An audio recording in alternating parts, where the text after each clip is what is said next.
జయప్రద అన్న ఊరు బాకారం. ఆ అమ్మాయి నాకు చాలా ఇష్టం. కానీ నా భూమి నుంచి పక్క ఊరు బాకారం నడుచుకుంటే పొలం పోయేది. చింతపండు అని ఒక భూమి, అది మేము బిరి చెట్లు వేసేది. బిరి చెట్ల కాడ కావాలంటుంటే అప్పుడు నేను ఓకే అట్లా ఆ సంగతి చెప్తే 2 రోజులు అవుతుంది, 2 ముచ్చట్లు ముగిస్తా. కొంతమంది ఓపిక ఉంటుంది, కొంతమంది ఓపిక ఉండదు. సారీ, నా బాధ చాలా ఉంది, అందుకే సినిమా చూడండి మీరు.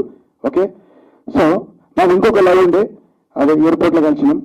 ఆ తర్వాత ఇంకొక అమ్మాయి, ఆ అమ్మాయి వాళ్ళని ఈరోజు ఈ స్థాయిలో ఉన్నా.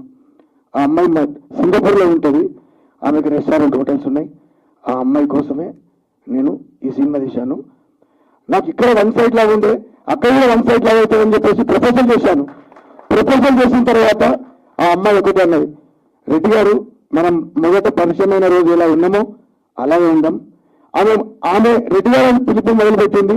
నేను ఏం మేడమని చెప్పాను, ఈ సినిమాలో అందుకే మేడమని చెప్తాను, ఆమె రెడ్డి గారు అంటారు.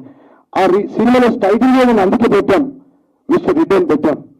వెంకరెడ్డి గారు క్లియర్గా చెప్పాను, ఇట్లా ఉండాలి స్టోరీ అని.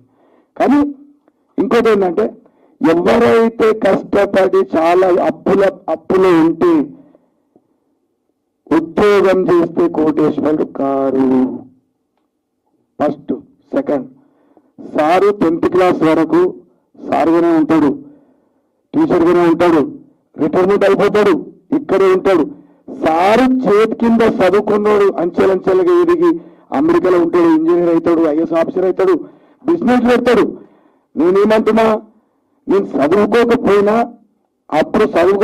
కానీ ఈ టాలెంట్ ప్రకారంగా నేను తిరిగాను. కాబట్టి నేను ఊళ్ళో ఇల్లు అమ్ముకొని, భూమి అమ్ముకొని, అన్ని అమ్ముకొని పోతే, ఊళ్ళో ఇల్లు అమ్మినప్పుడు మా నాయనకు మేము ముగ్గురం, మా చెల్లె పేరు పద్మ, మా అన్న పేరు సత్రెడ్డి, మా ఆయన పేరు రాజిరెడ్డి. నేను చిన్న ఉన్నప్పుడు వ్యాపారాలు చేస్తూ ఆ ఇల్లు అమ్మవలసి వచ్చింది. మా అన్న ఏడ్చాడు, నా కోసం పంపిండు. ఇప్పుడు నాకు ఇల్లు